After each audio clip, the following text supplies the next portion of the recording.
cooked a ricotta and spinach dish of cannelloni. I think this is a perfect alternative to meat cannelloni or lasagna as a first course for perhaps a Christmas banquet or Christmas lunch, Christmas dinner.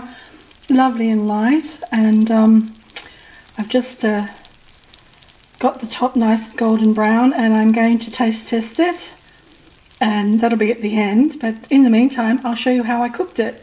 So sit back and enjoy this extremely easy little recipe that I'm sure that you will use time and time again.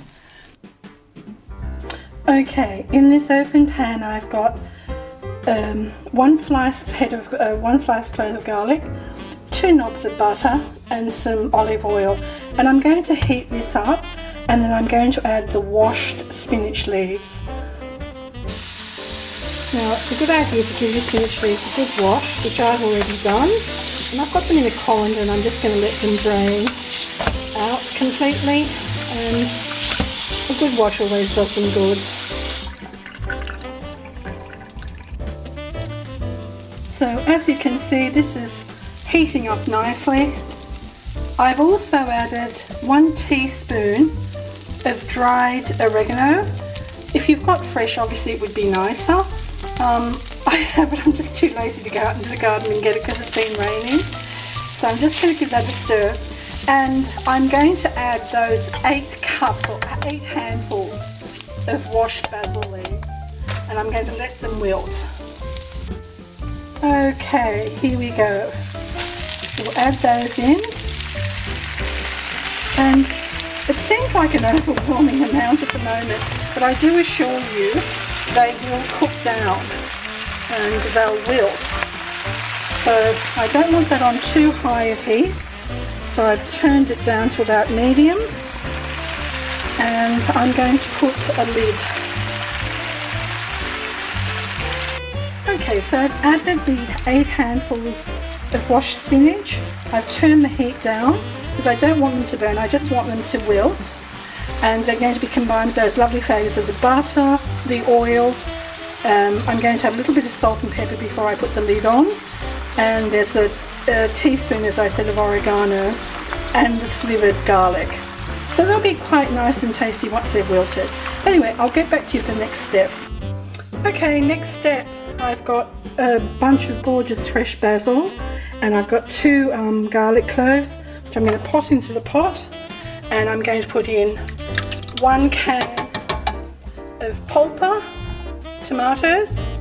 And I love my multi, but unfortunately I don't have the second can, so I'm going to have to use what I've got, which is just an ordinary Italian whole peel tomatoes, and they'll break down while they're cooking.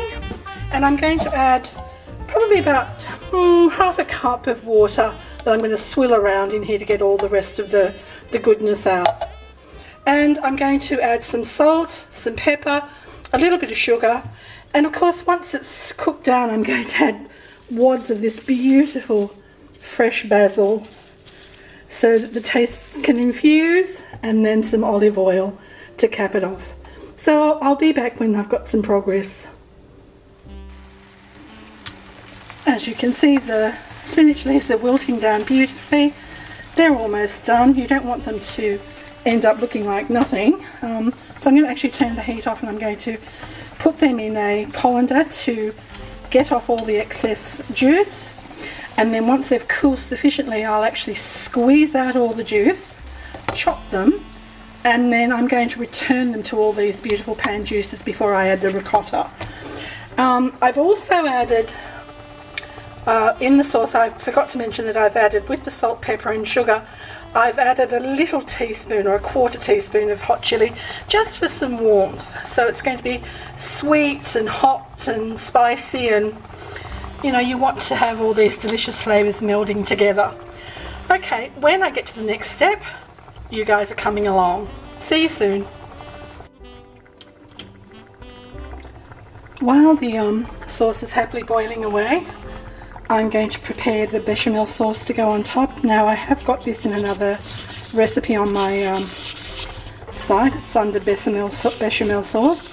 So this is just standard. I'm going to make it a little bit thicker this time because I want it to sort of sit on top of the cannelloni So I've got 4 tablespoons of salted butter, and when that's melted I'm going to add 4 heaping spoons of plain flour, which I'll let cook through, and then I'm going to add, I'd say probably about 2 to 2.5 cups of lovely good quality milk that's got a nice cream through it, and I'll let that cook down. It's I've added a little bit of salt and a little bit of pepper for taste, but that can always be adjusted. And I will remind you that at all these steps, please taste and adjust your seasoning, because at the end of the day, seasoning is the most important thing. You know, it can be the difference between something tasting marvellous and something tasting fantastic. So, you know, just a reminder, keep checking as you're cooking. Alright, once this gets to the saucy stage, I'll come back to you.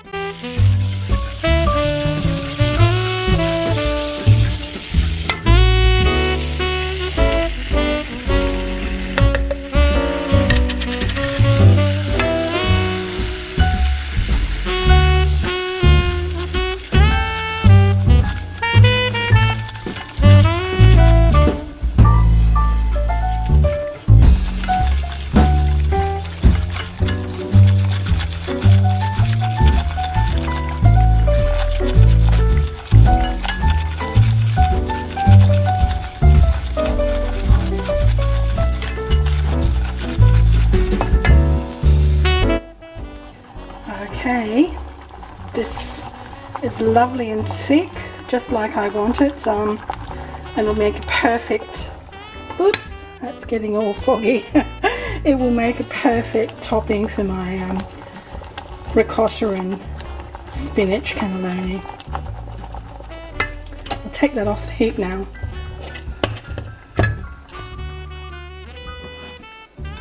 Okay,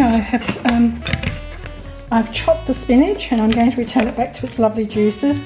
Mind you, all these juices and the runny sauce are going to help these cannelloni cook. If you leave it dry, obviously there's not going to be anything to help them cook. And I'm also going to be adding about 400 grams of this beautiful ricotta, and I'll mix them together.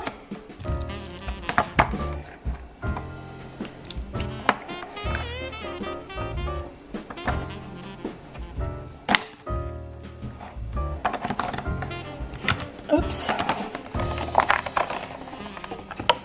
Okay.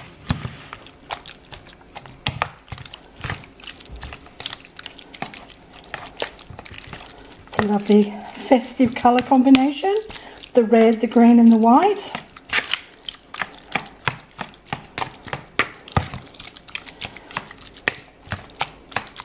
And to this I'm going to add about a cup of grated Parmesan cheese.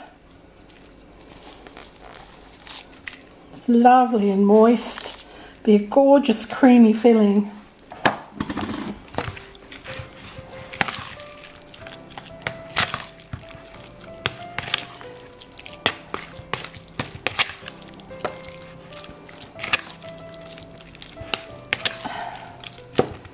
Just give this a little tiny taste.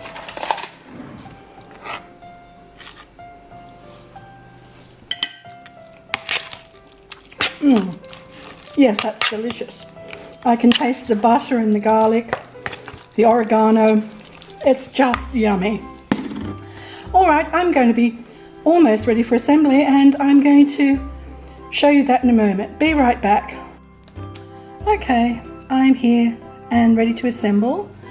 Now, ideally you'd like to be able to pipe your filling into the cannelloni shells, but I don't like to contaminate sweets and savouries, and I've only got one piping bag. So what you can do is actually just put your filling into a little clip-lock bag and then snip off the end and use it as you would a piping bag, and that's what I'm going to do. So I've got some cannoli ready here, but first step is obviously, oops, I've forgotten to put some oil in that sauce, which I will do right now.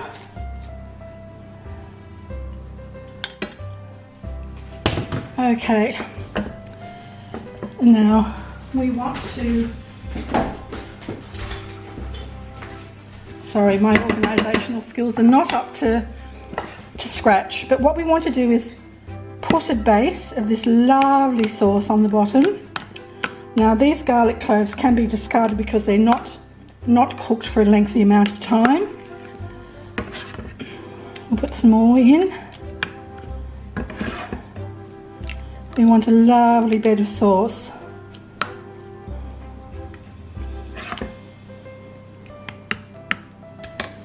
Right, now I'm just going to snip this side and carefully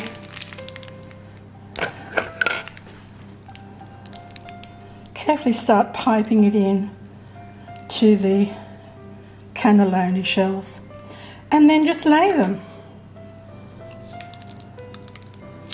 So it's as simple as that.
You can see this has filled 18 cannelloni tubes, and now all I need to do is cover it with a little bit more sauce. And I think 2 per person is a gorgeous starter for a Christmas meal.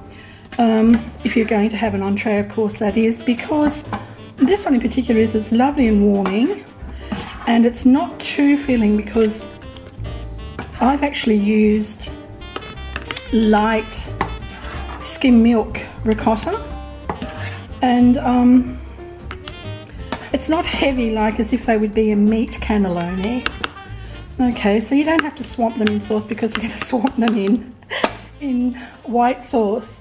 So I'm just going to put a little scattering of Parmesan just for taste, and then I'm going to pour on this beautiful thick unctuous bechamel. Lovely and thick. Just be a wonderful topping for this dish.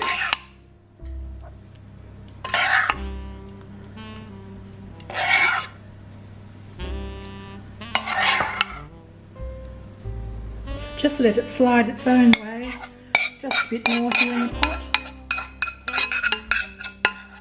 And if you choose, you can also use light milk. You can make this all low fat, light, whatever you like. Right, there you have it. Just a gentle smearing on there. Now I have a preheated oven, and I'm going to bake this until it's all lovely. Just test it with a fork, and once the fork goes through, probably about 40 minutes I'd say. And If it starts to get too dark in colour, just cover it with foil. I'm actually going to cover it with foil now and then take the foil off in about 30 minutes. So I'll show you once it's cooked. Okay, I'm just checking this at 40 minutes. It seems nice and soft, so I'm just going to brown it off in the oven. Get a lovely golden top on it. That'll be about 5 minutes and then it's done. And now for the ultimate taste test.